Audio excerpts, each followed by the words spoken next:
Time యూపీఎస్సీకి tuitions only in Tirumala IAS institute Chaitanyapuri. Call చేసి ఇప్పుడే జాయిన్ అవ్వండి. ప్రస్తుత కాలంలో ప్రభుత్వ ఉద్యోగానికి ఉన్న క్రేజ్ అంతా ఇంత కాదు. ప్రభుత్వ ఉద్యోగం లభించాలంటే పోటీ తారాస్థాయికి చేరిన ఈ రోజుల్లో ప్రభుత్వ ఉద్యోగం అంటే ఒక రకమైన భద్రత, జీవితంలో స్థిరపడిన అనుభూతి కలిగిస్తుంది. ముఖ్యంగా పెళ్లిళ్ల విషయంలో ప్రభుత్వ ఉద్యోగం కలిగిన అబ్బాయిలకు ఎక్కువ డిమాండ్ ఉంది. అందుకే ప్రభుత్వ ఉద్యోగం ఉన్న వ్యక్తికి ఎంత కట్నమైనా ఇచ్చి పెళ్లి చేస్తూ ఉంటారు. ఇదిలా ఉంటే ప్రభుత్వ ఉద్యోగం ఉన్న వరుడు కావాలంటూ ఓ యువతి రోడ్డెక్కింది. చేతిలో ప్లకార్డులు పట్టుకుని ప్రభుత్వ ఉద్యోగం ఉన్న పెళ్లి కొడుకు కోసం చూస్తున్నా అంటూ రోడ్డుపై నిలబడింది. ప్రస్తుతం ఈ వీడియో సోషల్ మీడియాలో వైరల్ గా మారింది.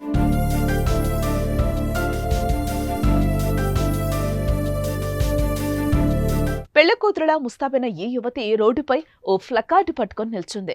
ఆ కార్డుపై ప్రభుత్వం ఉద్యోగం వరుడి కోసం ఎదురు చూస్తున్నా అని రాసింది. అయితే అది గమనించిన కొందరు సమాధానం ఇవ్వగా మరికొందరు నవ్వుతూ వెళ్లిపోయారు. చివరికి ఓ వ్యక్తి తాను ప్రభుత్వ ఉద్యోగి అని చెప్పడంతో వెంటనే ఆ యువతి సిగ్గుపడుతూ పెళ్లికి ఒప్పుకోవడం హాస్యాస్పదంగా మారింది.